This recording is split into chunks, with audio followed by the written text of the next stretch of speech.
Welcome to IndoctriNation, a weekly conversation series about protecting yourself from systems of control. I'm your host, Rachel Bernstein. Hi, everybody. I'm excited to announce some upcoming webinars that I'll be conducting. There will be 2 3-part webinars. The first of which is intended for former cult members or people who were in relationships with controllers or narcissists who are looking for deeper insight into their healing process. The second series is for the families and friends of those who have been in those kinds of environments and want to understand how to help support their loved ones, and also how they can cope with these difficult moments and stresses placed on these relationships with their loved ones. The first of the 3-part series for former members will premiere Thursday, September 8th at 6 p.m. Pacific Standard Time. At the same time of day, the following 2 Thursdays as well, the 15th and the 22nd. The second webinar, intended for families and friends, will premiere Thursday, October 6th at 6 p.m. Pacific Standard Time, and at the same time of day, the following 2 Thursdays, October 13th and October 20th. These first rounds of webinars are going to be premiered live, so you'll be able to ask questions in the chat that I will then answer at the end during the Q&A session. The individual cost for these 3-part webinars is $150. The bundle price for both webinars is $250. If you're unable to attend live, the webinars will be available for purchase through my website, rachelbernsteintherapy.com, or on our Vimeo page, where you can download or stream them anytime. You can find the link in the show notes of this episode. Each meeting will be 1 hour long, a 45-minute presentation with 15-minute Q&A. I truly look forward to speaking with all of you in a new and more intimate way. Stay tuned for more similar offerings, as we are planning to launch many more video lectures on various subjects, all of which will be available for download and streaming anytime. You can find more information on my website. Thank you, and be well.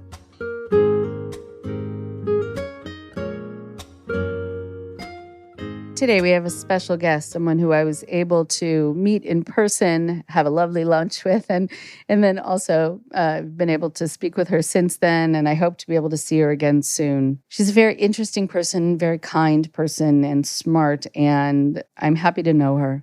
Rachel Manija Brown has an interesting story. She also has an interesting book that she's going to talk about with one of the greatest names, All the Fishes Come Home to Roost. Rachel Brown's parents moved her to an ashram in India when she was 7 years old to worship the guru Meher Baba. Rachel stayed there until she was 12, but never considered herself a follower of him. She wrote a memoir about the experience, All the Fishes Come Home to Roost. Her mother still lives at the ashram. Rachel has an MA in clinical psychology, has worked as a trauma therapist, and currently works as a life coach. Her website is at rachelmbrown.com. She writes professionally under her own name as Lia Silver and as one of the group of writers who share the pen name Zoe Chant. Check out her writings. Here is Rachel now.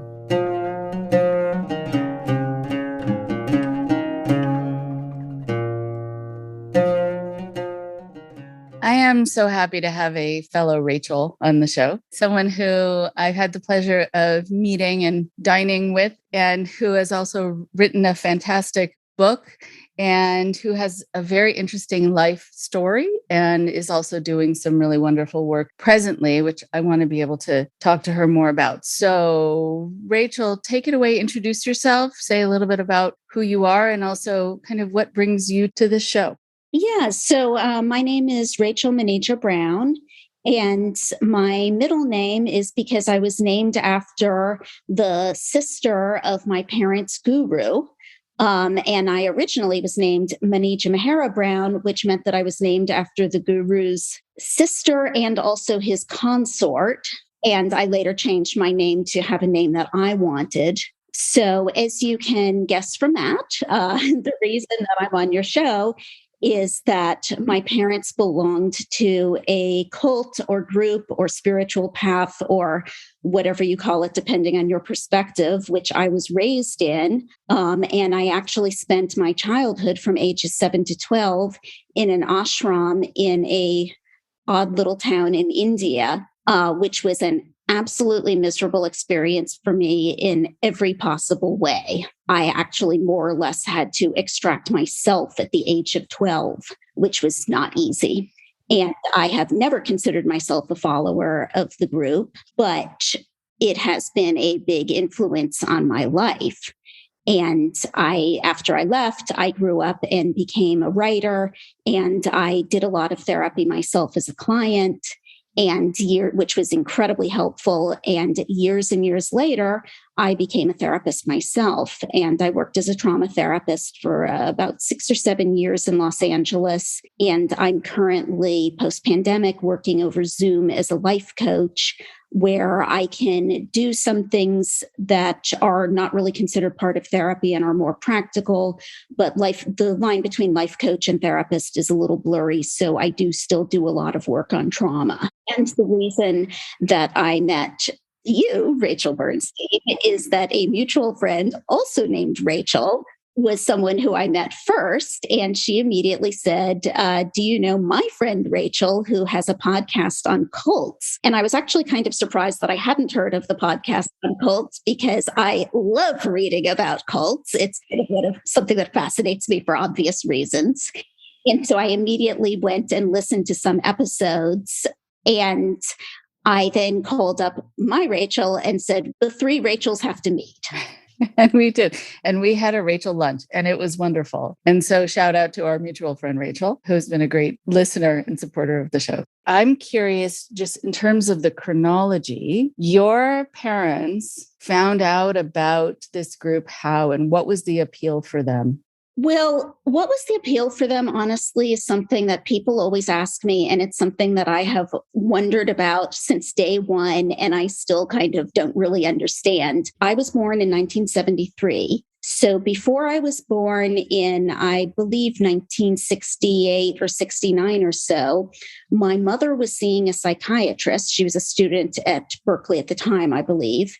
And her psychiatrist recommended that she go to a group on the Guru Meher Baba, which, now that I'm have been a therapist myself, I consider to be such a wildly inappropriate suggestion. But no followers of Meher Baba consider that inappropriate. So she went to this group, which was a group of followers of Meher Baba, the guru, and they showed her, I think this happened at the first meeting. I don't remember the details perfectly, but I believe they showed a black and white silent movie of Meher Baba. And she took one look at it and decided that he was God. At that point, I think that she introduced my father to the group, and he had essentially the same reaction. Now, I've seen black and white movies and also color movies and many movies, so many movies of Meher Baba, the guru. And that is not the reaction that I have to them at all. So I kind of don't really get it on some fundamental level. Wow. So when you see those movies now, and then we'll go back to sort of building on the story that you started, when you see them, what is your response? And I'm sure it's hard to have an objective response, but still, what's the feeling you get or the impression you get? The impression I get when I see them now is to be pissed off that this one guy who believed he was God was responsible for so much misery and unhappiness and suffering in my life. I look at him and I'm just like, he's just some dude who thought he was God and kind of inexplicably got a lot of people to believe him. Now, when I looked at those movies when I was a kid, which I had to watch a bunch of them because we watched them at the ashram all the frickin' time, I would sit there and just think, what makes all these people think that this guy is God? I don't get it. He's just a guy. He's a middle-aged Indian dude like a million middle-aged Indian dudes that I see on the street all the time because I was living in India. So most middle-aged dudes I saw were Indian. And I just did not get it. And to this day, I don't get it. Right. You don't know what it is that is appealing to certain people. It is inexplicable. I mean, it's a perfect word for it because I'm sure you've had that with people where they're dating someone and they just think they're the cat's meow, to use a 1950s phrase. But I find it so interesting because a lot of people will say, him or her? What? I don't see it. But for whatever reason, your mom felt something and believed him. Yeah. And she never met him in person. He actually died. Neither of them did. He died in 1969. So none of us ever met him in person. And it's actually a little odder to me, given that it was just a recording, because I've, of course, experienced that intense draw toward a human being that you meet, whether it's sexual and romantic or whether it's a friendship. So that part I get. I don't get it so much through video, although I have had crushes on movie stars who I've only seen in video, but it's not to the intense degree that it would make me uproot my life and move to another continent to follow someone I've only ever seen through a medium.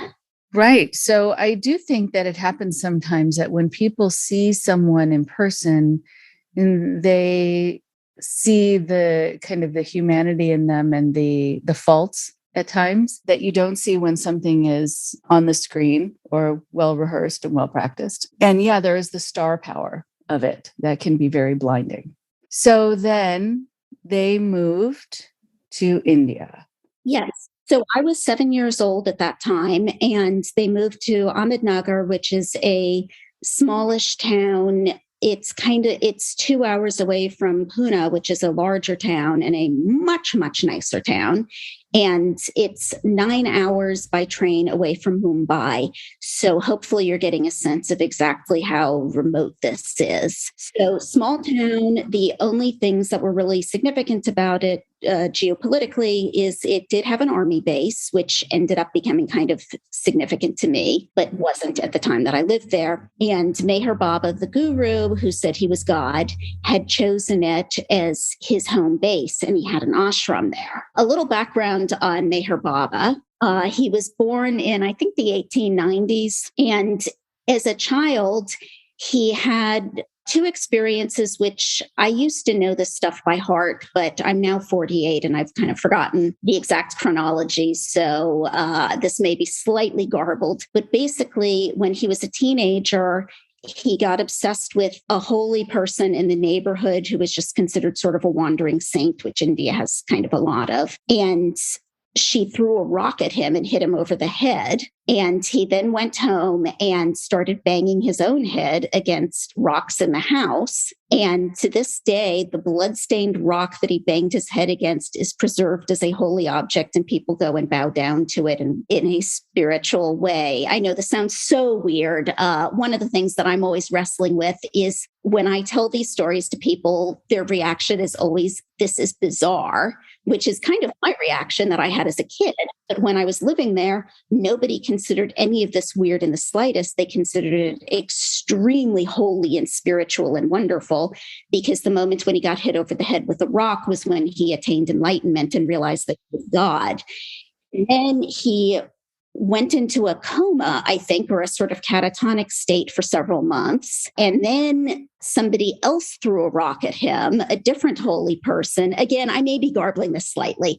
I just remember there were two big head injuries caused by people throwing rocks at him. And then he declared that he was God. And he started a cult, and many convinced his own family that he was God, and accrued a bunch of followers, and basically ordered their lives. Like, he told people who they could marry and who they could not marry.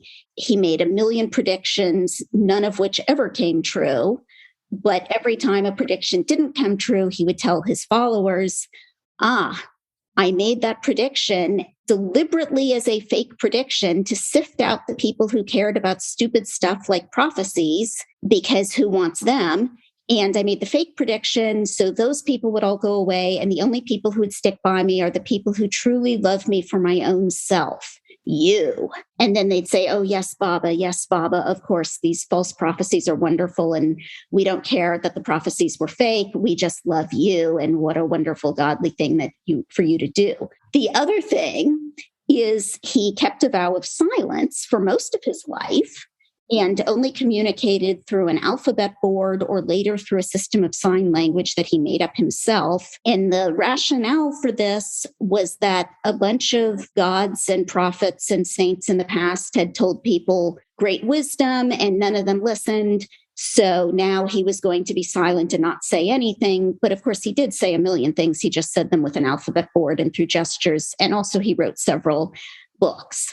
Yes. When you say these things, they do sound crazy. You don't sound crazy. It sounds crazy. And it is also something where people say, how could that have been believed? And when you're not there and you don't see, for some people, the mystique, and you don't see the need to belong and the need to please this person who you see as a godlike figure and go along with what they say, then it, becomes hard to understand why people would believe this. The whole being hit with a rock thing, I mean, how often is that going to happen in your lifetime? So the fact that, that's happened over and over says to me that it's not a real story, but also it kind of makes me wonder about brain damage.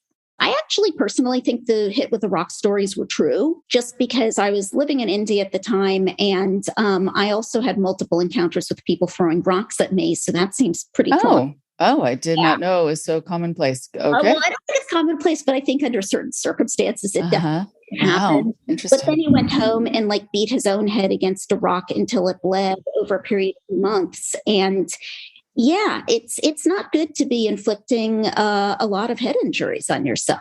There have been some studies about something called temporal lobe epilepsy. And so I just wonder also about if this is part of what he was suffering from, where you can have religious fervor suddenly and go on and on and on about your prophecies. But at the same time, it sounds like he was very clever at covering his tush, for lack of a better guru word, because he could say, oh, well, that was fake on purpose. There are some people who would say, oh, come on. But in that situation, it seems like it almost gave people some relief that, it was okay for them to not believe it. The thing is, they actually did believe it, every single one. And then when he told them it was a fake one, then he gave them relief from the cognitive distortion of thinking, well, he's God and omnipotent, but he said something that isn't true. Because he said, I said it wasn't true on purpose, which kind of brings me into one of the biggest problems that I had with the ashram and life on the ashram, and something that caused me a lot of misery, which is that the entire thing of Baba and the ashram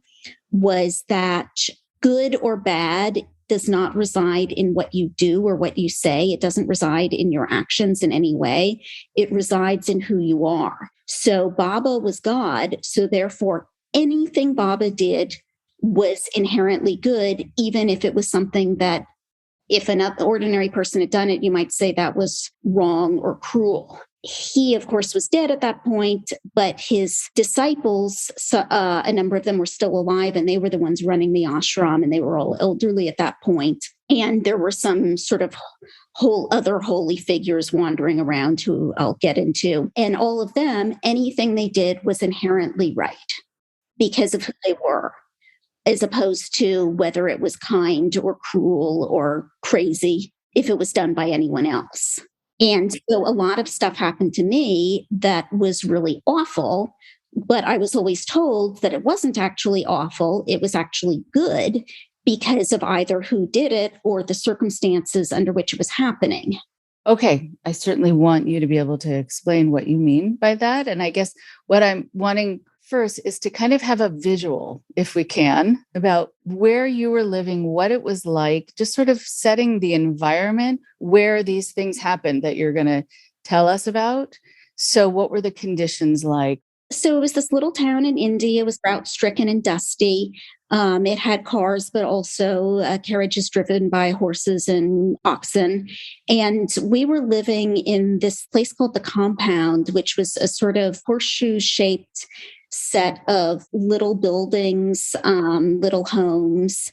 And me and my mom and dad lived in this one room, which had stone floors and a very high ceiling. And there were 3 beds. So we were all living in this room with 3 beds. And there was a kitchen, which we couldn't cook in because there were servants who cooked the meals for everyone. And there were bathrooms, which, like toilets, which were not a part of they were not attached to the rooms. They were like a separate building.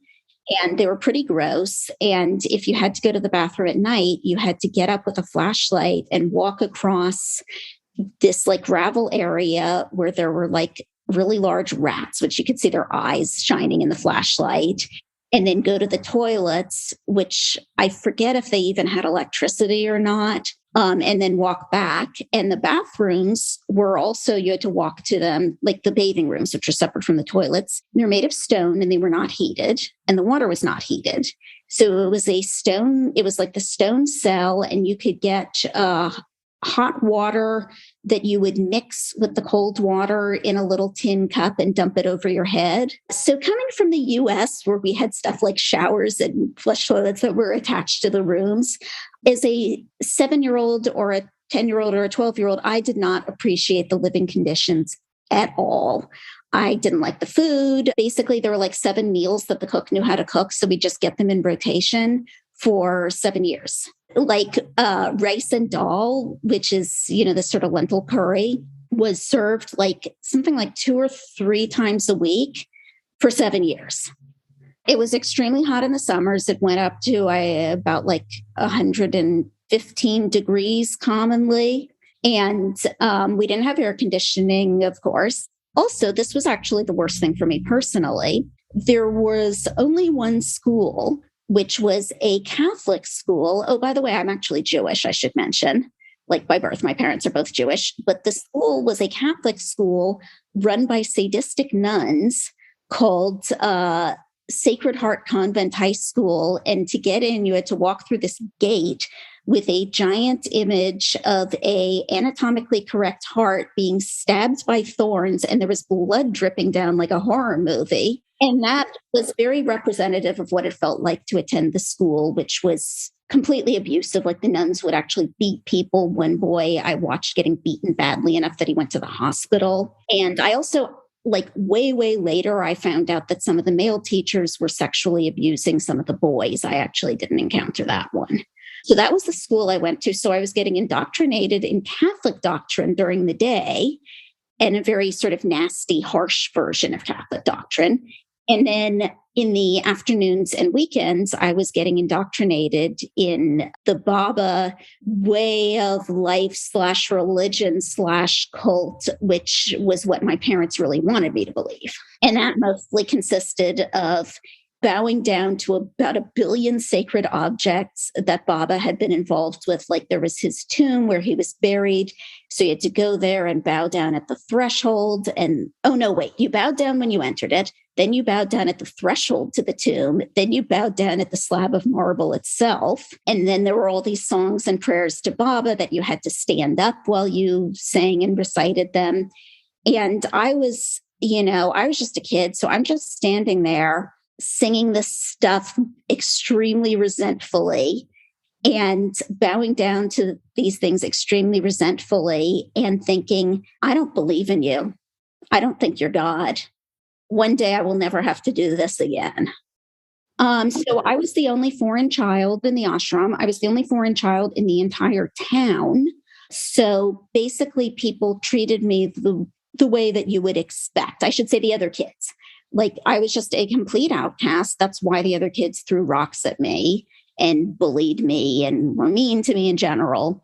And by throw rocks, I mean literally every time I went outside of the compound and an adult wasn't with me, the neighboring kids would like gather in a mob and throw rocks at me. And it was absolutely horrible. The only thing I can compare it to would be like maybe if you were a child of color in a really racist all-white American town. I'm sure that would be pretty similar. So it was wretched.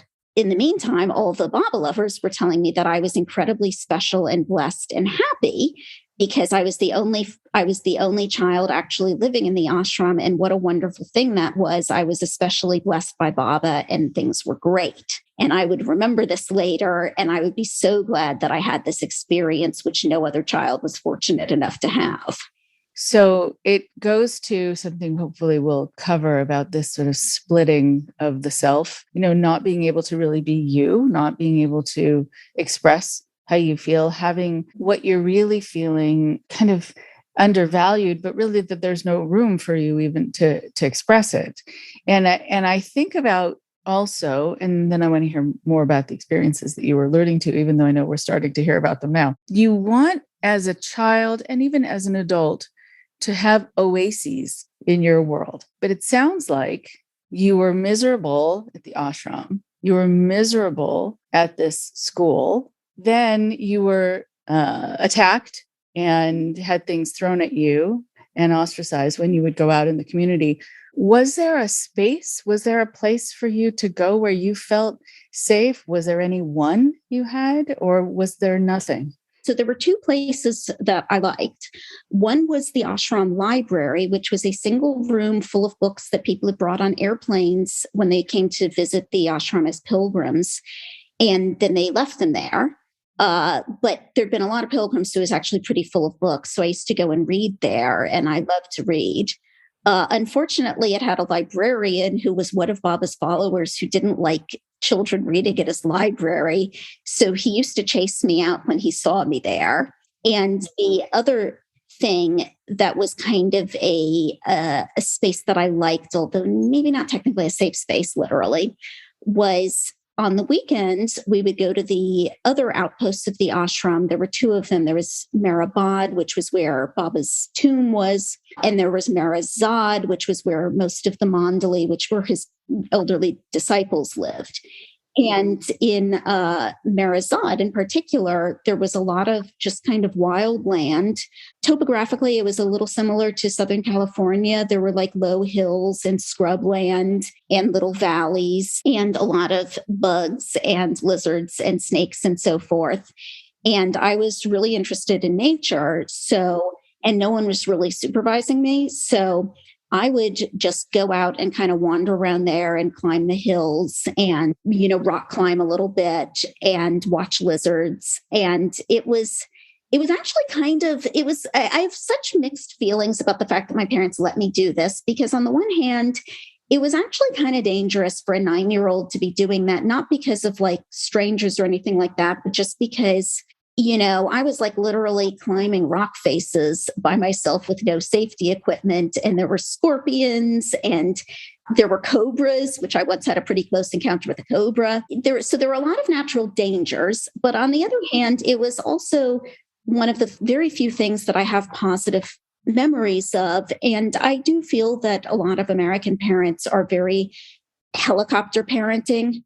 I feel that there's, obviously there's a lot of middle ground between let your 9-year-old rock climb with no safety equipment in a scorpion infested wilderness and don't let your kid out the front door. But I feel that I was really happier having those dangerous experiences and getting close to nature in a way that a lot of kids don't get, despite the danger factor, than I would have been if I had been forced to just stay in the Baba Center and do nothing but listen to the Baba stories. The thing is, even today, it was an experience that I'm actually glad I had, that part of it. I really like being in nature to this day, and it is something that I might not have discovered if I'd been just a suburban kid. So I'm wondering also about your relationship with your parents, for the listeners to have a sense about your family relationships while this was all going on. Could you tell them how you were feeling, how this was impacting you? What was that whole scene like? At the time, I always had the impression that my mother was the one driving the whole Baba thing, and that my dad was kind of along for the ride, because my mother was extremely, extremely, extremely devout about Baba. Like, she talked about Baba all the time. She spent so much time worshiping Baba and talking about Baba and going on about Baba. And my dad kind of didn't really so much. He just kind of hung around and chatted with the other guys his age at the ashram sometimes about Baba, but just about random stuff all the time. So I kind of, at the time, again, I want to be careful about saying this because I ended up feeling differently later. I thought, well, this is my mom's thing. And I really blamed her. And I thought, my dad was at worst just didn't want to leave my mom. And that's why he was kind of stuck there. I later discovered that was not really the case. But so I kind of blamed my mom, and I felt like my dad was kind of the cool one. But I was also pissed off at my dad because he was really doing nothing to protect me. And I felt like in some ways, well, if he's not that into the Baba thing, then why isn't he doing anything about it? So my parents basically it was almost as if they had jobs and I was a latchkey kid because they were off either doing Baba stuff or, in my dad's case, hanging around with his guy friends for most of the day. And then I'd see them in the evenings. And I just had enormous anger toward both my parents for keeping me in a situation where they knew I was miserable. Like, I told them a couple times that I wanted to kill myself. They knew everything that was going on, but they were just in massive denial about it, or they felt that it was worth it because of I was getting such direct exposure to Baba and Baba's disciples, who I didn't really care about. I didn't care about any of the Baba stuff. I just felt like I was trapped in this completely horrible situation that they were choosing to trap me in because it was something they wanted themselves. And the reason I now think that my dad was not just along for the ride is my parents are both still devout followers of Meher Baba to this day, despite the fact that they did end up getting divorced. So they're just separately devout followers. My dad's house has something like 300 separate images of Baba in it. I did count them once. Everywhere there's photos. There's a plaster cast of Baba's feet. There's a plaster cast of Baba's hands. There's a framed photo of an X-ray of Baba's hands, which is very odd. There's a bust of Baba. There's everything is Baba. There's a little marionette of Baba. The mugs, some of the mugs have Baba painted on them. Want to guess how many photos of me are in that house? Oh, don't tell me zero. Zero. Oh, no. I'm so sorry. Oh, God. That is not okay. Yeah. So my dad definitely is, he may have spent less time bowing down and talking about Baba, but he was definitely in it himself, because if he wasn't, he certainly had the opportunity to leave and he didn't. Wow. And so I wonder also then, when you found out that your dad was as much of a adherent, then did it shift your feelings about your mom, or did you just then, add your father to the list of people? It did. I mean, it's now like 40 years later. I think I feel much more kindly toward my mom now that I know her as an adult. I mean, she is still incredibly devout. She actually does still live in the ashram doing her thing. But, at the time, I think the way I feel about her now is just kind of more of an adult perspective. Like, my parents were both into it. They both did it because they wanted to. It was not just, it's not just my mother's thing, and she dragged my dad along with it. Right. Okay. So I'm curious to hear more about, I know from age 7 to 12, it's many years, and there's a lot that took place. So what are some of the other experiences that have stayed with you that you needed to, I'm sure, work through after you left? Yes. Oh my God. Like, one thing that I was actually kind of thinking of recently, actually I was talking to my own therapist about it recently, is the disciples of Baba, who are just this sort of collection of elderly, mostly Indian people. They were kind of the equivalent of like the apostles of Jesus, So they were all people I knew, and they were not worshiped themselves, but they were considered very holy because they had known Baba and Baba had chosen them. And these were people that I was told that I really loved and that they loved me so much. And to me, they were always, well, for one thing, they were a bunch of individuals. So some of them I did like and some of them I didn't like. And, they were all very different. So I didn't feel about them in a mass. Like, they are all extremely holy, so you love all of them. And also because they were quite elderly, several of them died while I was there of natural causes. And every time one of them died, I was told, this is two things. One is, this is so sad. You loved them so much.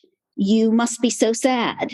And I kind of wasn't, because to me, they were all kind of in the category of like aunts and uncles you don't know that well, or elderly neighbors who are kind of nice. And I just didn't have super strong feelings about any of them.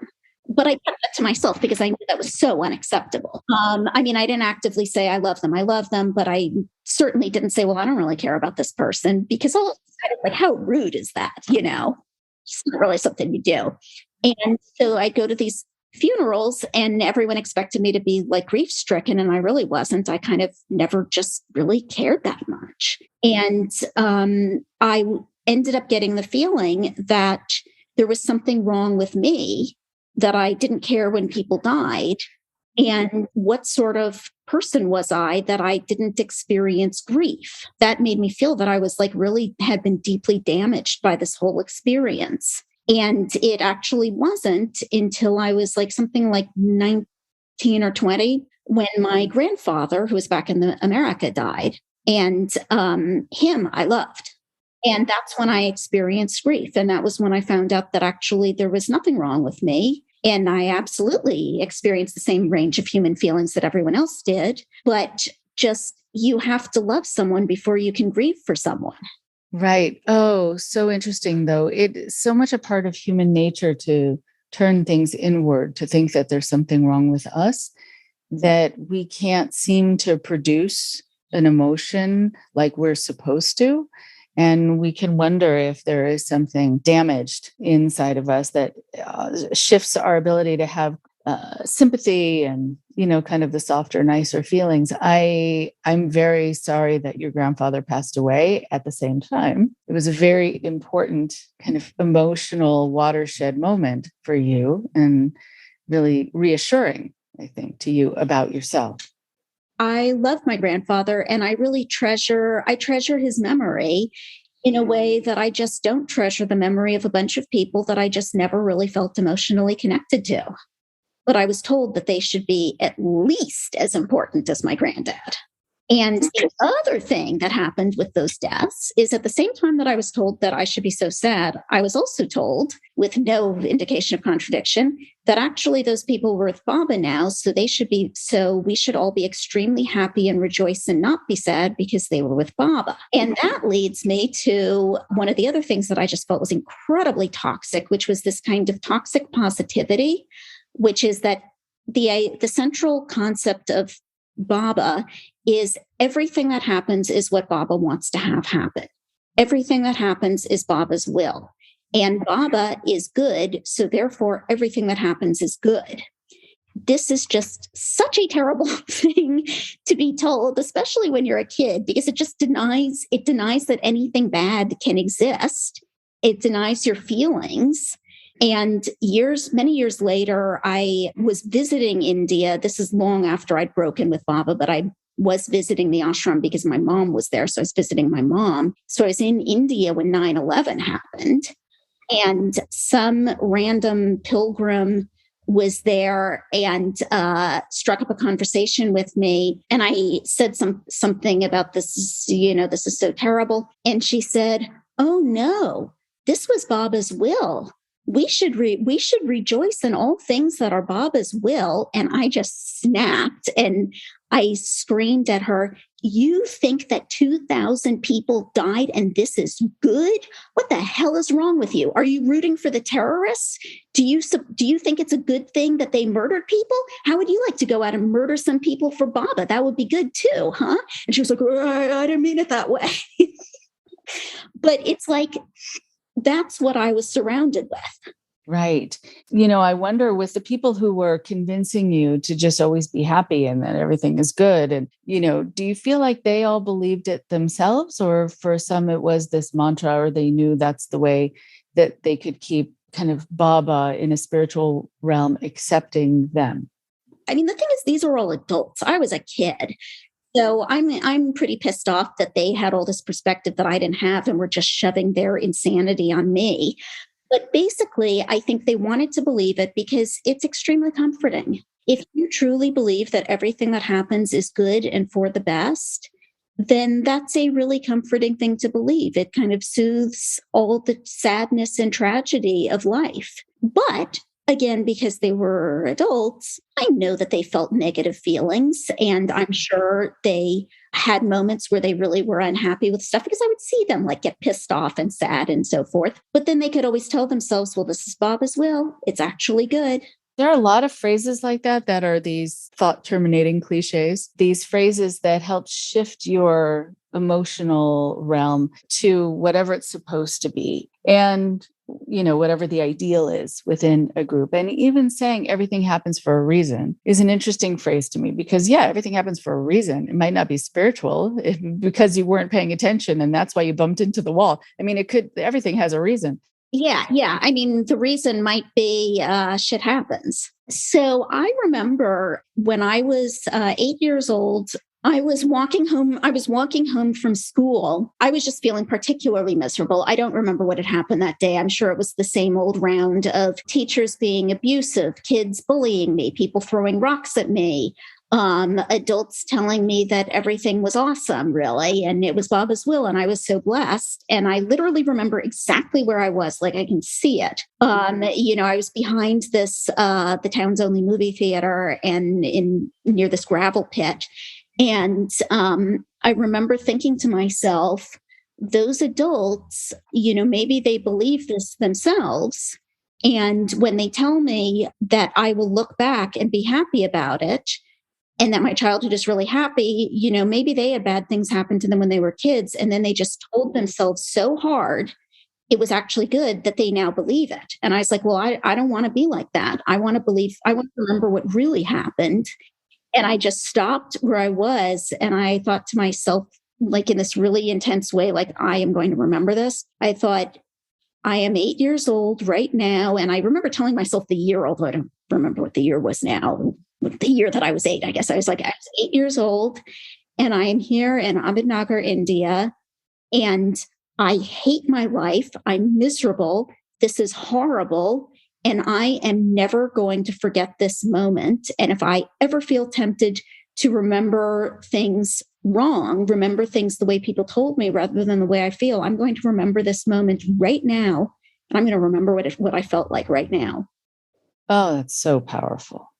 So powerful. And you did. Okay. So to be so clear, I mean, then I just think about the 5 years or so that you were there, just how long they must have felt if even by age 8, when you're into it, you were so sure, so clear about how this was a miserable life. And so to have to endure that for more years to come, how did you do it? You do things because you have no other choice. I mean, really, that's what it comes down to. It's like, how do people endure war or concentration camps? Well, they don't have a choice. So that was how I did it. I had no choice. And I definitely tried to hang on to myself and my own beliefs because that was really the only thing that I had to myself, because everything else was chosen for me. So they could tell me to I had to recite the prayers and I had to bow down. But every time my head touched Baba's sacred pillow, literal thing, I had to bow down to his chair, his bed, his everything. I would think, I don't believe in you. I don't believe in any of this stuff. And one day I'm not going to ever have to do it again.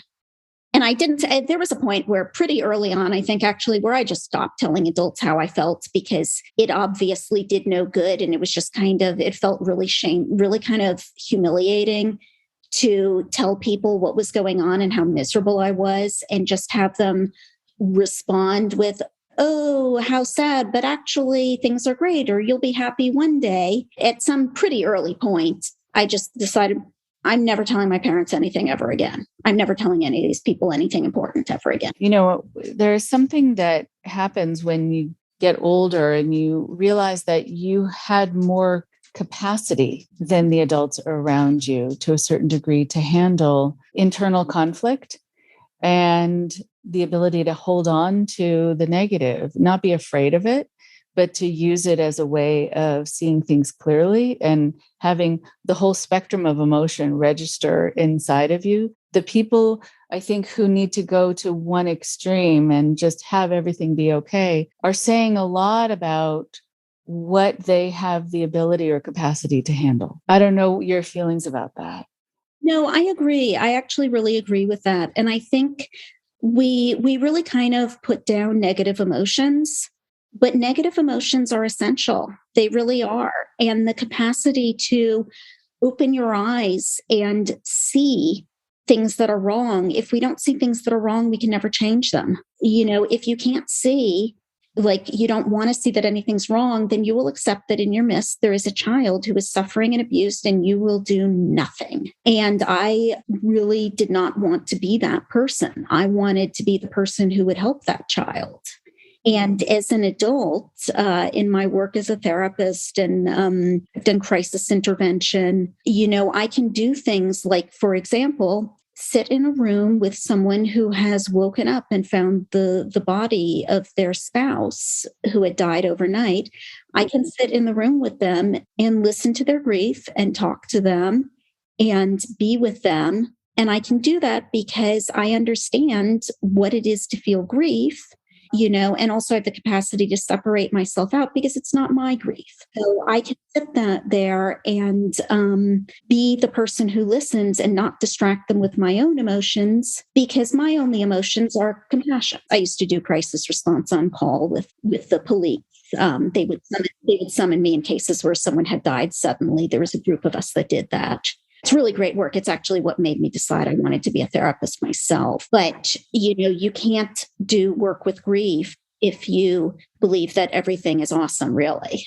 You had mentioned something to me when we met previously about the idea of things being real versus not real. Oh, yes. Yes. Oh, my God. That was such a huge thing. And that actually was something that really got under my skin and bothered me. Again, I was a child, so I had a very strong will as a child, but I didn't have the capacity. I just didn't have context. I didn't have experience.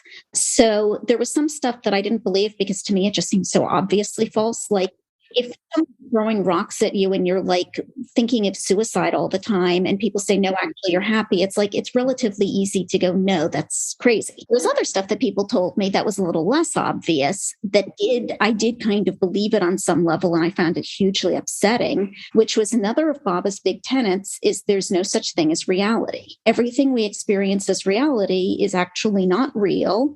It's an illusion. And the only real reality is Baba, because a lot of the people at the ashram were hippies and they were kind of intellectuals and they used to just sort of enjoy digging into this abstract stuff. I think that's why I heard a lot about that, because they're like, whoa, everything's an illusion, man. And therefore, nothing matters. The only thing that matters is Baba. So not only is everything good, but also nothing is real and nothing matters. And that just really bothered me because I would think, what if that's true? What if nothing is real? What if nothing matters? And I wanted to believe that things did matter and what we did was important and reality existed. It was this sort of like, I guess, thanks for instilling an existential crisis in the head of a 6-year-old, I guess. Right. Yeah. So the idea, though, that nothing is real, it's very disconnecting from the world and from the evidence of your senses. And so that does disconnect you from the self. And it sounds like what you needed to do was to hold on to the tangible piece of things of life and to reinforce for yourself that things were real, even if you were told they weren't. Yeah. And I think, again, I mentioned that I was really into nature. And I think I've always been just sort of inborn someone who's very interested in observation. So, while people were in the evening, I'd be listening to everyone going on about how nothing was real. Like in the afternoon, I would be like spending hours like crouched down watching the life cycle of a particular type of bug that would start out as like a tiny scarlet mite, and then it would grow into a larger scarlet bug, and then it would pupate and metamorphose into an orange and black bug. Well, that's very real. It's hard to get any realer than insects. And so that was the sort of stuff that I would just, on some level, again, I would find that impossible to believe that that was unreal. Because also I would think, well, what could be better than that? How is Baba, this dude who at this point, I'm like, number one, he's dead. And number two, I kind of hate him. How can he be the only real thing when this kind of amazing, like there's flowers and there's insects and there's lizards and all this stuff is so real and so wonderful? How can that be the fake thing and this asshole dead dude be the reality? But meanwhile, again, because nothing was real and everything was good, blah, blah, blah, it gave people the opportunity to do some really terrible things. Well, let me tell you the single most traumatizing thing that has happened to me in my entire life, which was there was a guy who lived there named Erico, who was an American dude. And he was one of the disciples, and he was my dad's age. And I liked him because number one, he talked to me like I was a person, not like, he didn't talk down. Number two, he knew a lot of interesting stuff. He could tell cool stories. I'm sure you know where this is going. And actually, it's kind of even worse than where you're thinking it's going. So I used to hang around him a lot. And meanwhile, there was this other person who lived there called Mohammed the Must. Okay, so must is a word which means basically like holy madman. It's the idea that sometimes people get so overwhelmed with God, they kind of lose touch with reality, except there is no reality. This is also contradictory. There was this dude who lived at the ashram who, like, I would say probably had really severe schizophrenia.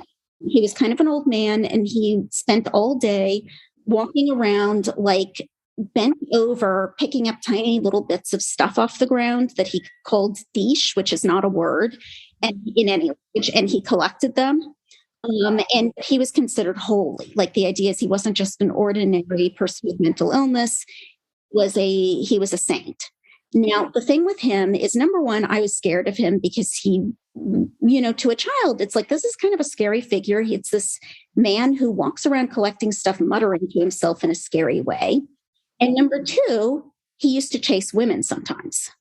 So, like, even though I was young, I kind of had the idea that this was a sexual thing. I mean, he never caught them because he was an old bent man, but he freaked me out, and I stayed way away from him. People would make jokes like, kind of like, ooh, what would he do if he caught them? Clearly, the idea is he would rape them, although no one used that word, but he never could catch them. So it's just kind of like cute, funny thing. So one day I was hanging around Erico and bugging him, I guess. And he was like, get lost, I'm trying to do something. And I was kind of like, ha ha.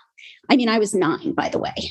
And I was like, ha ha, I'm not going away. Entertain me. And he was like, if you don't go away, I'm going to tie you up and leave you for Muhammad the Must. And of course, I did not take this seriously at all. I thought that was like a kind of a ridiculous, like, if you don't leave me alone, I'm going to cook you in my oven sort of joke threat. So I kept hanging around, and he just turns on me. He grabs me and starts dragging me. Oh, he grabs me, drags me inside his house, and gets a coil of rope. And at that point, I started freaking out. Like, I was like, holy shit, he's not kidding. And I started screaming at the top of my lungs. And I was like, let me go, I'll go away. And he's like, no. Grabs the coil of rope, drags me to where Mohammed is. And at that point, I was just like so terrified. But I also, part of me, I couldn't believe that he was really going to do it. Like, I thought this is just he's trying to scare me, which, yes, succeeding. But I also just couldn't believe he would really do it. It was just such a shocking thing. And also, it's very shocking that this guy, who I always thought was a nice guy, was suddenly being incredibly violent. Drags me up to Muhammad the Must, throws me down, shoves me against this wood pillar that was part of the structure of the place, and starts tying me to it. And Muhammad the Must, of course, is caught by this and starts looking over, like, what the hell is going on here? And at that point, I just was like, if I keep screaming, I'm going to attract his attention. So maybe I better just shut up. So I stopped screaming. And I was like, Erica, please don't do this. Please don't do this. Please don't do this. I'll stop. I'll go away. I'll never bother you again. He just ignored me. And also, I was wearing a dress. My dress is completely shoved up. Like, I don't think he did this on purpose. I think it was like in the struggle, but my dress is shoved up around my waist. My underwear is exposed. Now, think about this. This is an adult man, like in his mid-30s, tying up a 9-year-old girl, like, as a sexual sacrifice while she's screaming. And then he finishes tying me up, and, like, again, with my skirt up and everything. And I was like, please don't untie me. And he's like, no, I'm leaving you for him. And he just walks away. And so I'm there, and Mohammed starts approaching me. And at that point, I have no memory of anything that happened between that point, which was like the most terrified I've ever been in my life.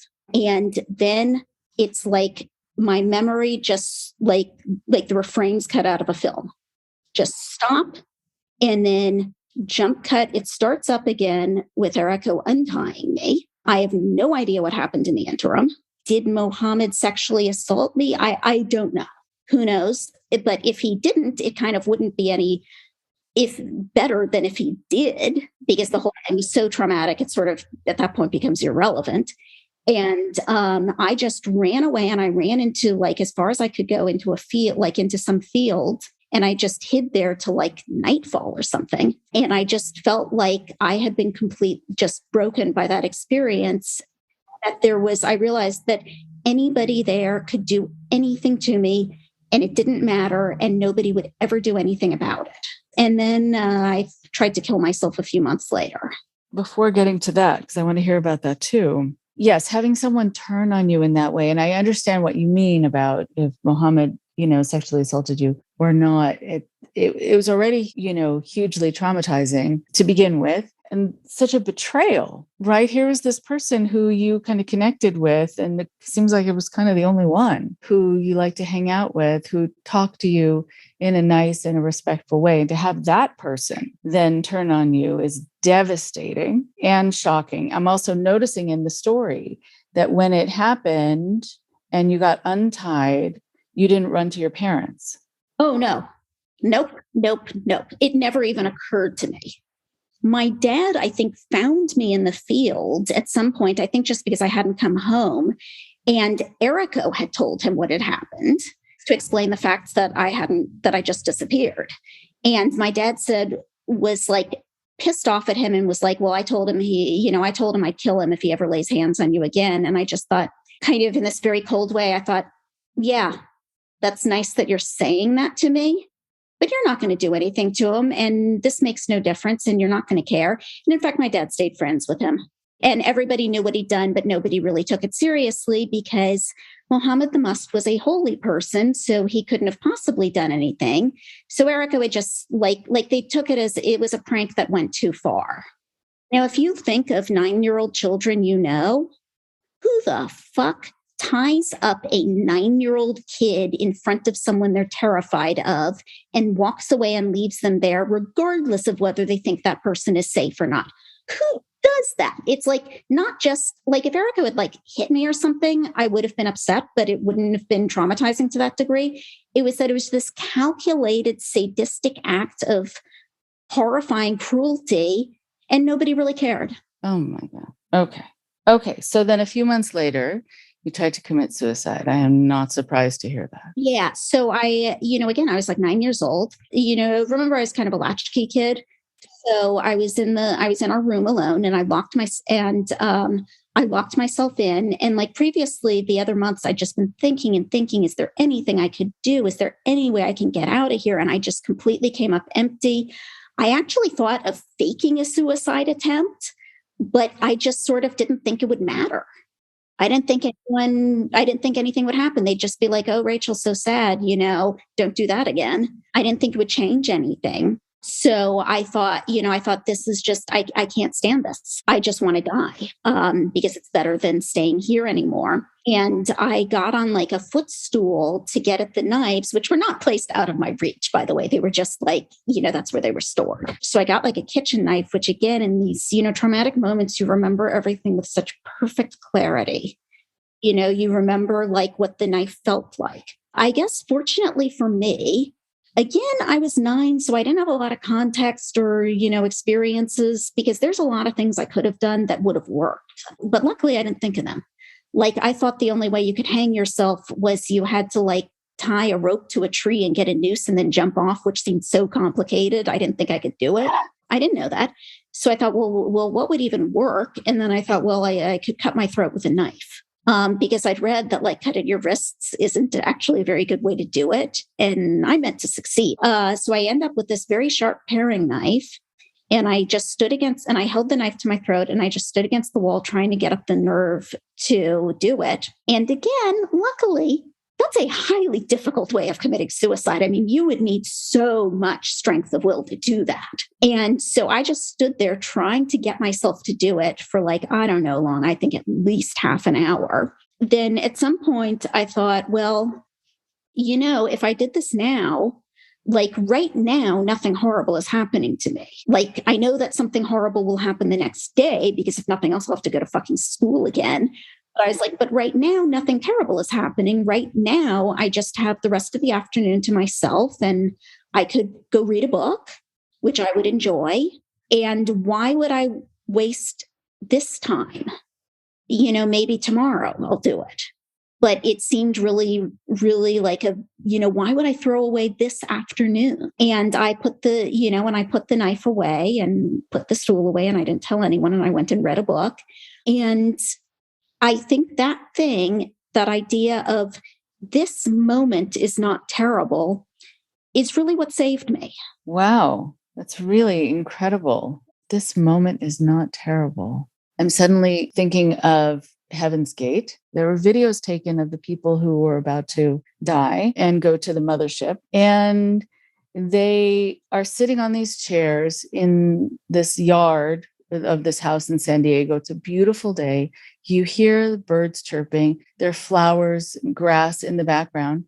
And they're talking about how miserable and ugly life is on Earth. And so they need to leave their corporal beings and go to the mothership. And as I was watching the video, I wanted to yell, even though they had already passed away. And you saw this after. I wanted to say, turn around, look at the flowers, hear the birds, the sun is shining, you're around friends, you have people who do care about you.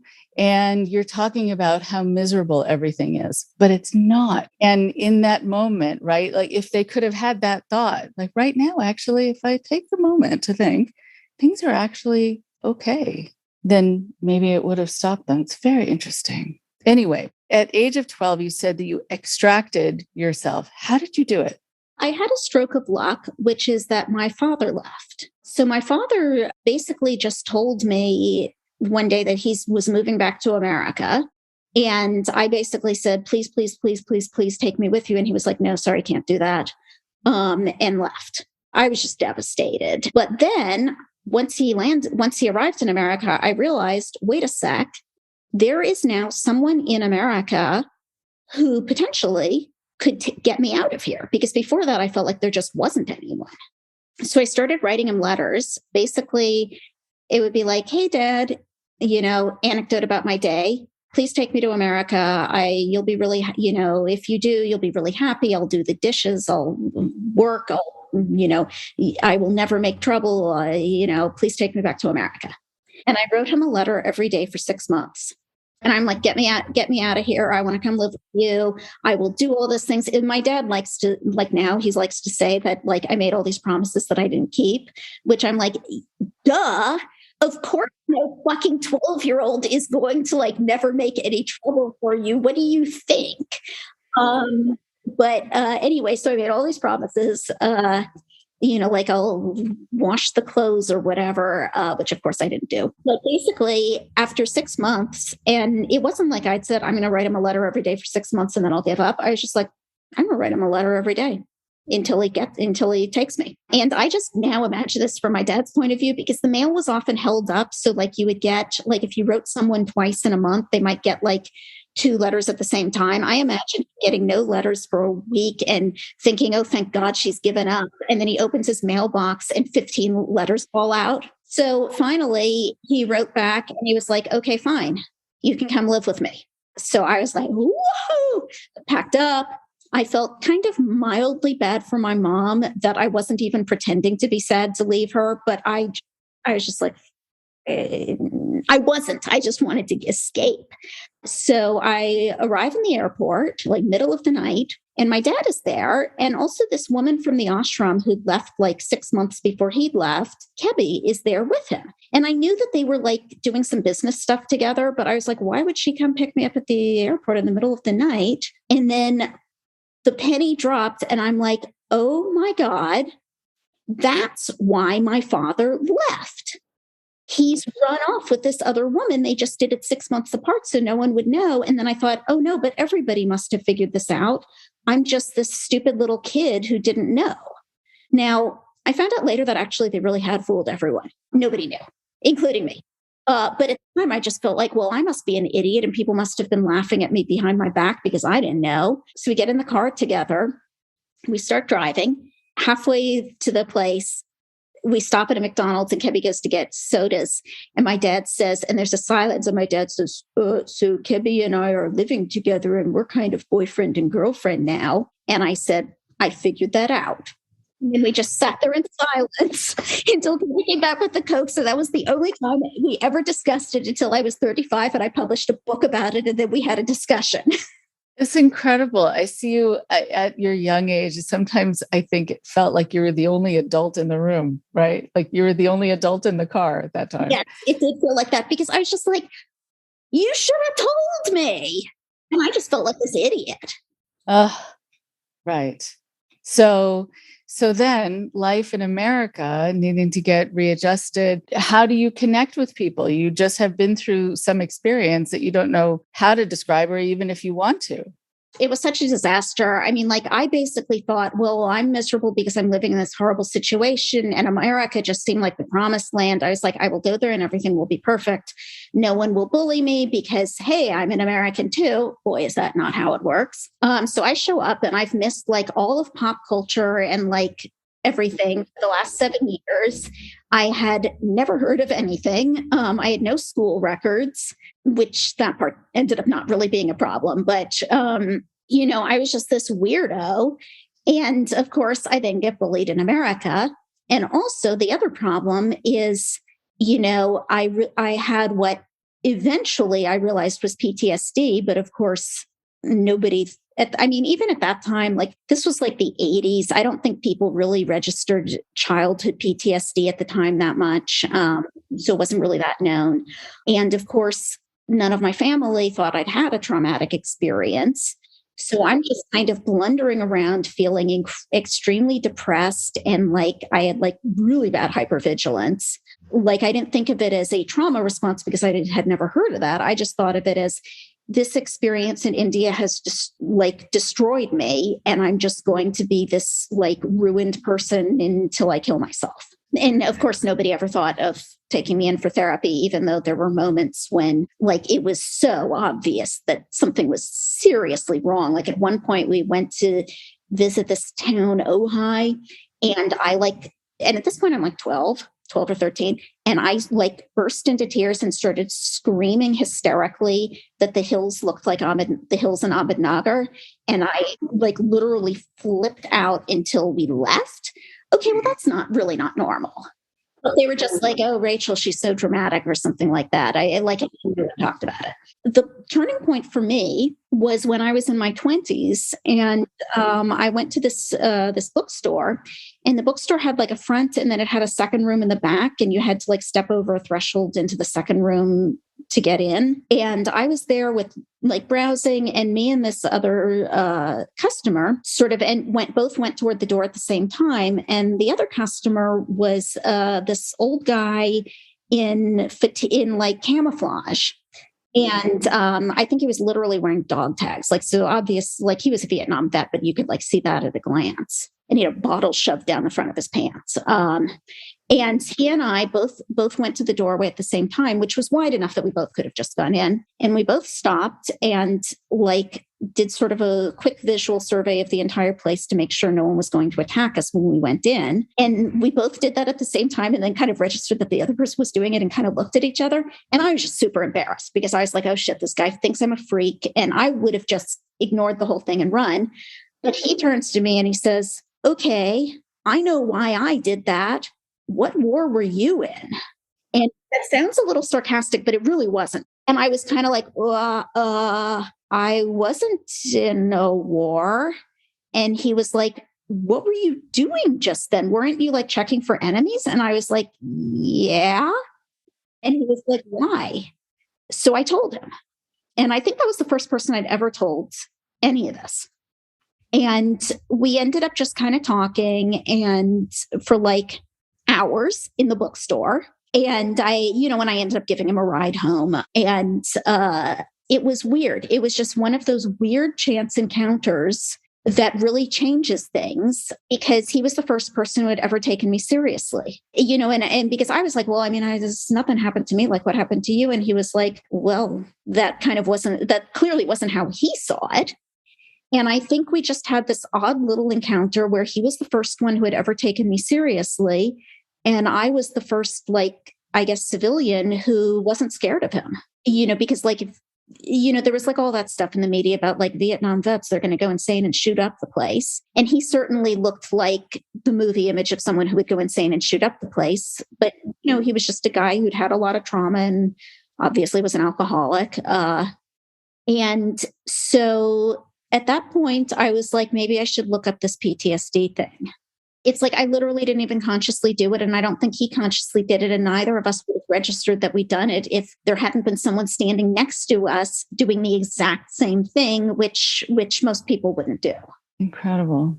Okay. So now moving into, first of all, also going into school and then into college and being around books and not being chased out of a library. God, so wonderful. So wonderful.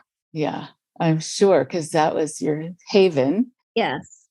And then studying and then going into counseling, and then also how your experiences have shifted the way you do counseling and the choices you make. Yes, absolutely. I think for the sake of time, let's skip over college. I didn't actually go directly into counseling. I didn't major in psychology. I became a writer, and I did that for years and years and years before I became a therapist. I was one of the oldest in my class as a prospective therapist getting an MA in clinical psychology. So I was in my 40s. It was because of the work I did with the cops when they would call me or one of a group of people who were doing this, sometimes in the middle of the night, to come sit with people who had found a body, and typically a body of a loved one.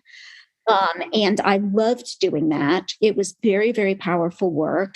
I really miss it. I can't do it now because it was based out of LA, and I don't live in LA anymore. And there isn't a program where I live, and you have to get there within 20 minutes. So unfortunately, but it was great work. But after a while, I started thinking, I wish I could follow up with these people, because you don't, you refer them to actual counselors. But I really wanted to keep going with them and follow up. And, I finally realized that you have to be a therapist to do that. So I went to school as a therapist, and I think it was actually good. I'm glad I didn't become a therapist when I was young. I just feel like age and experience and self-knowledge is just so helpful. And I felt like I was able to begin with way more confidence than if I'd started when I was 25. I've always been drawn to working with people with trauma, which honestly, most people have trauma to some degree or another.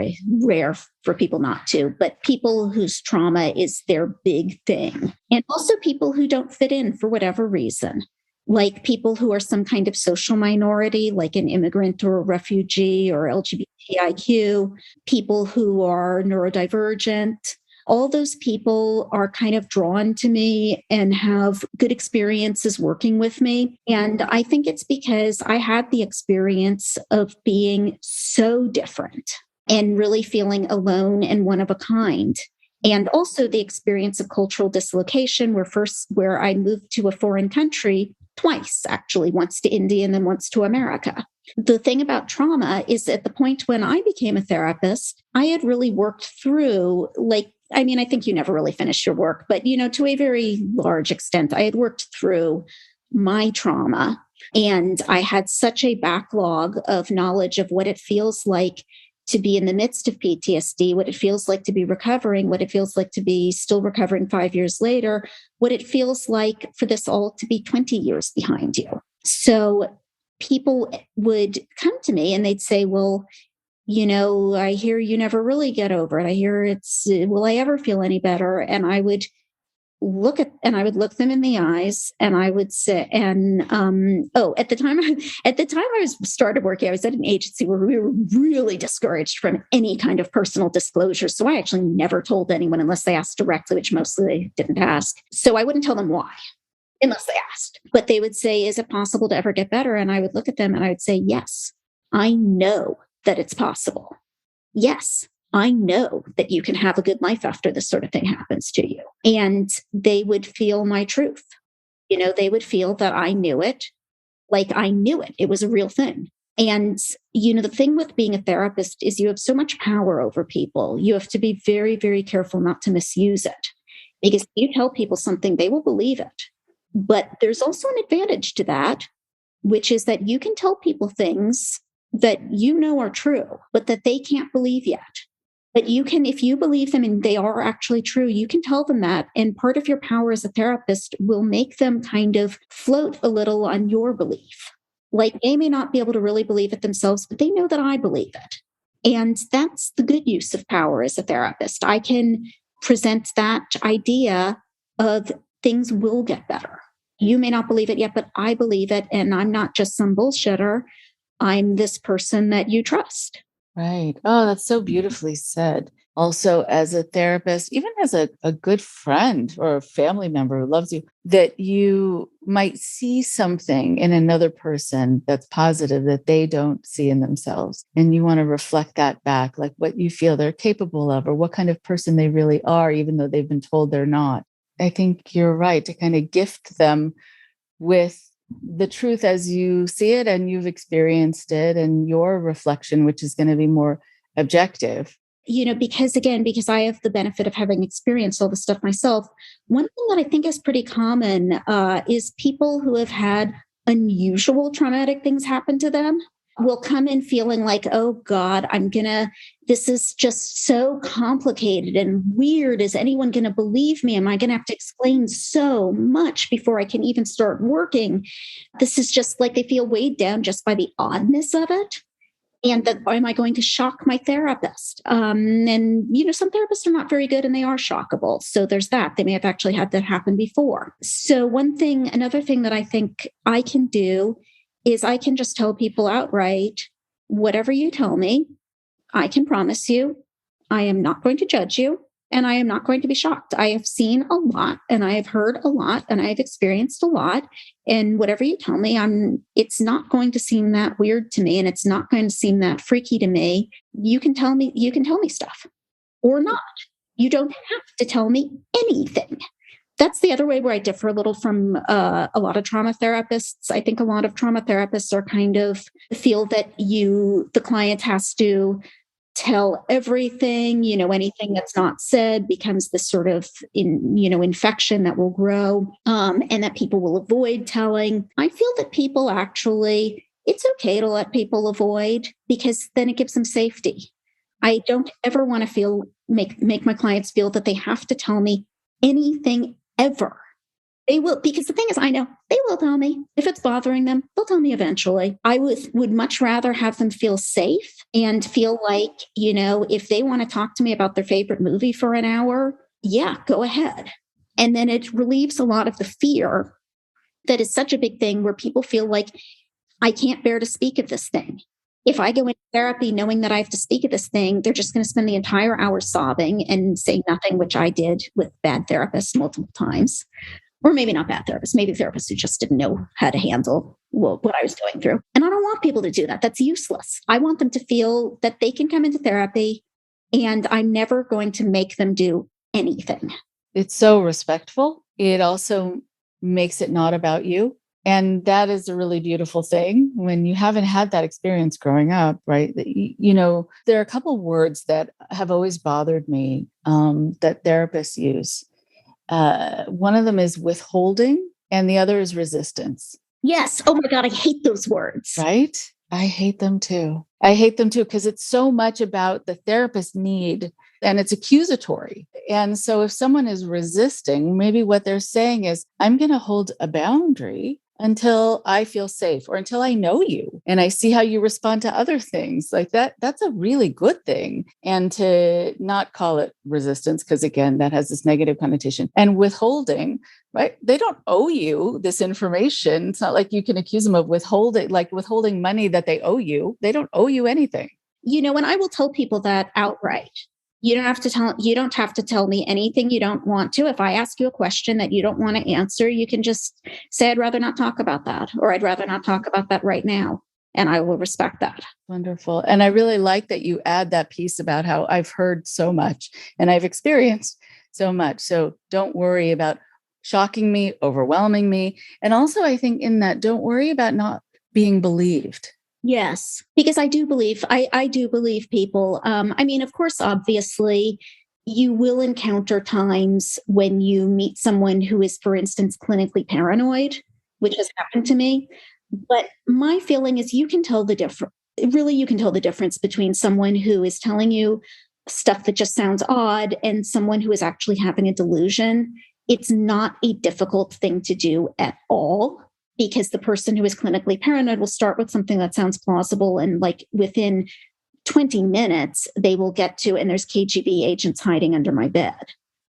So there is that, but I feel that even with someone who is clinically paranoid, you can be respectful. So that aside, of course I'm going to frickin' believe people.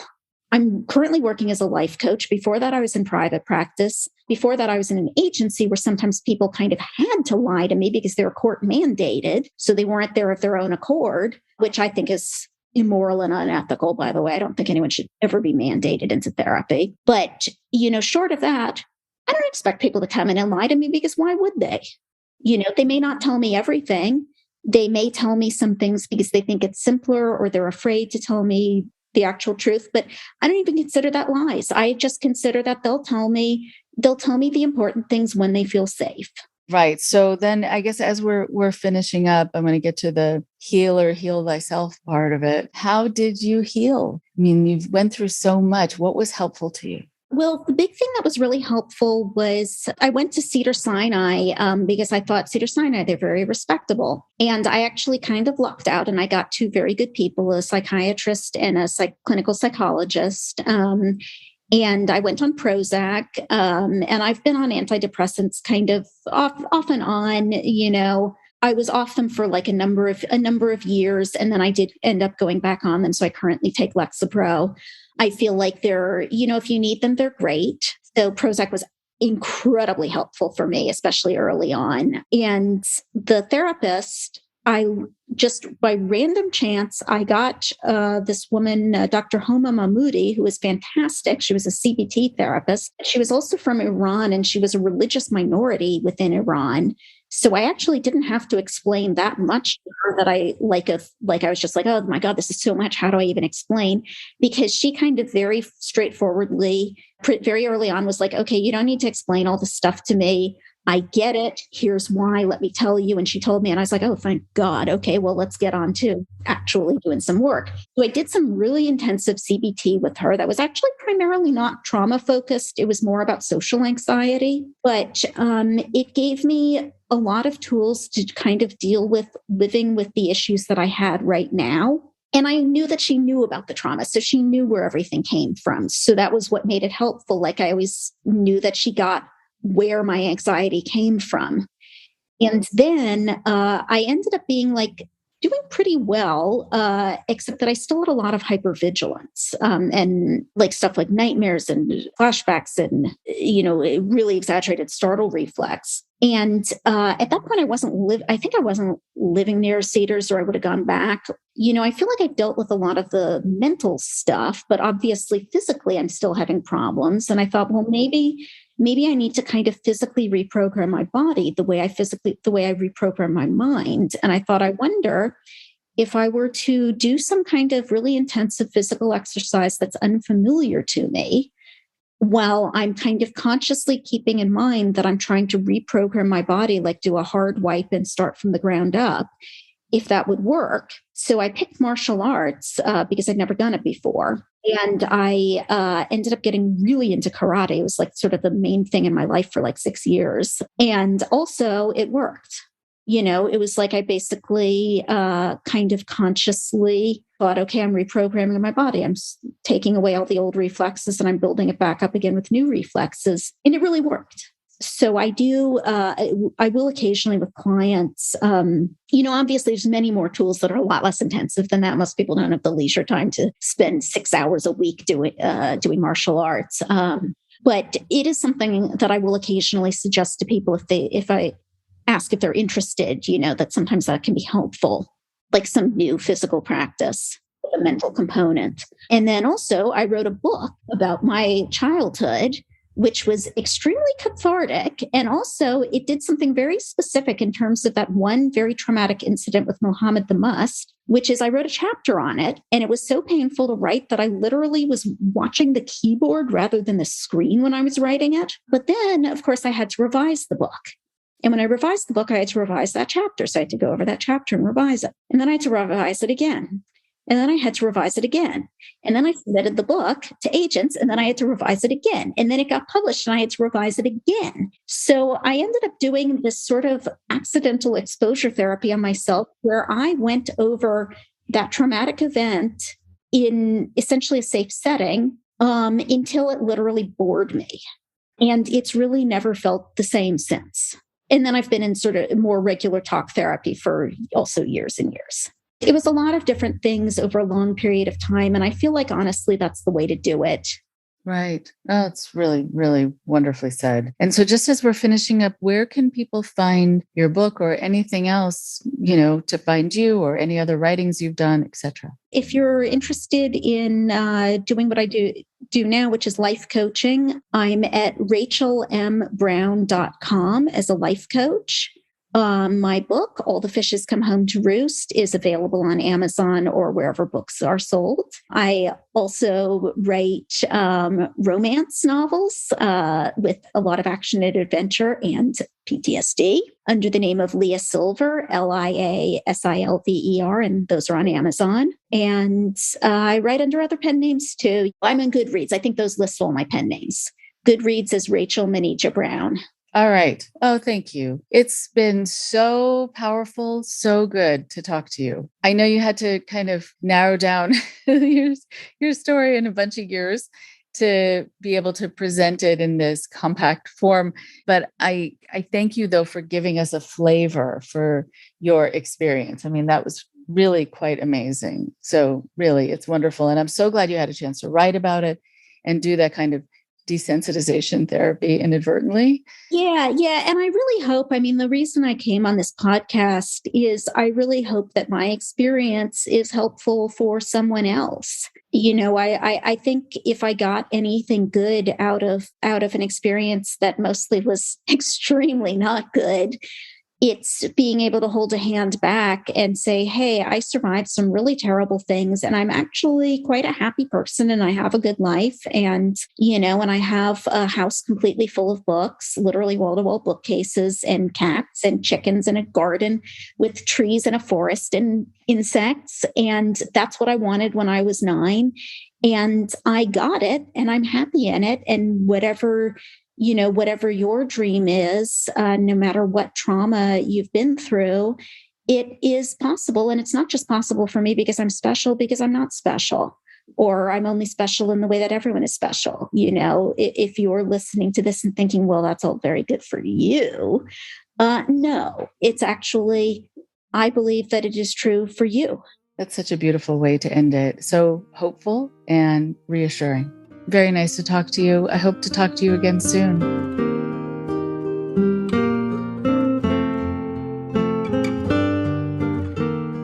One more thing before you go. Thank you, Rachel, for such an interesting story. It really deserves many more words than just interesting, but it is so interesting. It is so incredible when you hear about people who have been plucked out of their lives and taken to something so different, and they've just had to adjust.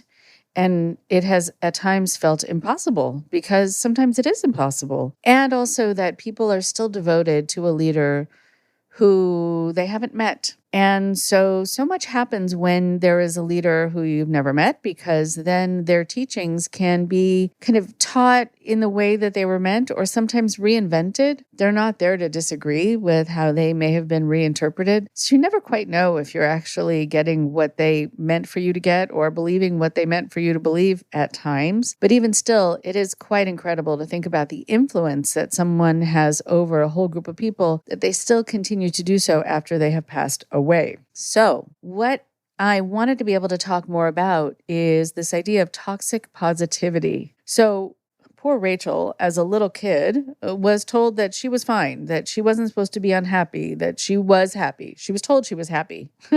Okay.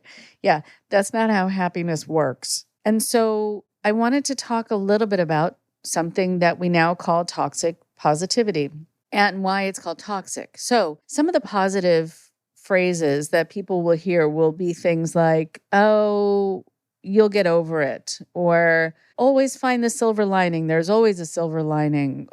You can always make lemonade from lemons. If you succeed, it's because you want to. So you will succeed if you want to. Failure is never an option. I'm just running through the ones I remember hearing in my head.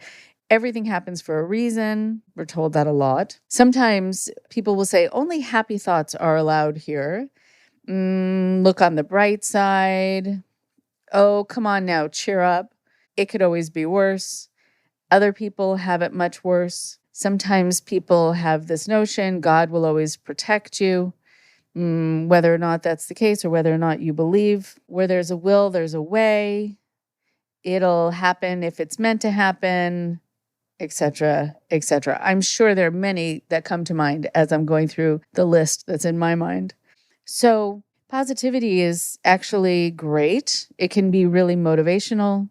It can help with perspective, like other people have it worse. It can sometimes be calming, but if it's constant, if there's no room for you to be upset, and rightfully so, then what happens there is that you have very excessive and ineffective overgeneralizations just shot at you as you're going through a hard time.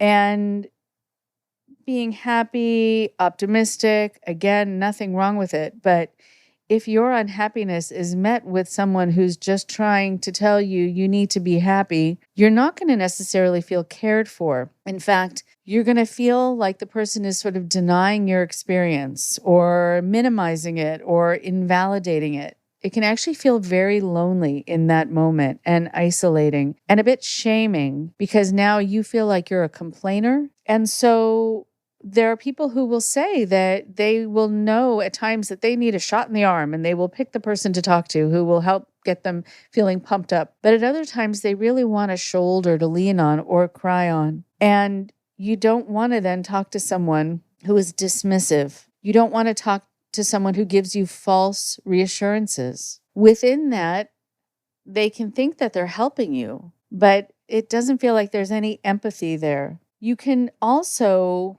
not on purpose, gaslight people into questioning their own reality and their own experiences. Like maybe they weren't so bad. So remember that if someone comes to you with something difficult, there are some people who just really don't know how to handle those situations. They will avoid them, and you can tell because they don't want to talk about it.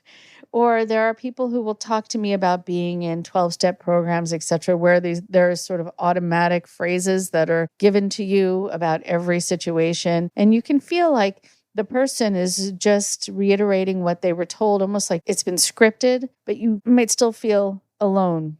I think it's important to really know if you're someone who doesn't know how to deal with someone's feelings, then you want to make sure at the very least you don't minimize someone else's, that you can let them know that you might not be equipped to handle it, but that you'll listen and you'll be there with them and for them. But you also, as the person sharing, you want to understand that at times toxic positivity is really for two other reasons. One is that there are many people, kind of narcissistic partners, cultic groups, where anger, sadness, any negative thought, criticism is just not allowed. And so if someone's telling you about their experience in a cult or in that kind of relationship, you don't want to actually mimic what their experience has been like before. You don't want to make them feel like they're not allowed to have those kinds of feelings. In fact, being angry, being sad, that alerts us to the fact that something bad has happened or that we're really having natural reactions to something very difficult. But what's also true with toxic positivity, and I think this makes it beyond toxic but dangerous, is that at times when you are with a controller or when you're involved in a cult, and they tell you to always be positive or to feel appreciative about what's going on. They often will change the language that abuse isn't abuse, but it's for your benefit, etc. That's a way to make sure that the perpetrator, whoever the perpetrator is, the person who made you upset, the person who lied to you, the person who harmed you in some way, the person who put you in a dangerous situation, make sure they do not have to take responsibility. Because if you are falling apart in front of them, they can just make fun of you. They can tell you there's something wrong with you. They can tell you you're handling this in a dramatic way. They can also tell you that if you are having a hard time, that means there's something wrong with you. That puts all the focus on the victim. And then the perpetrator walks off whistling because they know they got away with it because you weren't allowed to have your feelings. And your feelings are like a mirror that you're holding up to the perpetrator, whether they want to look at them or not. I'll talk to you next week. Thank you very much for listening. Please support Indoctrination on Patreon at patreon.com/indoctrination. Be sure to give us a follow on our social media. Find us on Facebook and Instagram using @Indoctrination Podcast. And for Twitter, find us at @_indoctrination. We love hearing from you too. So send us an email at indoctrinationshow@gmail.com. And for more updates on the show, visit our website at www.podpage.com/indoctrination.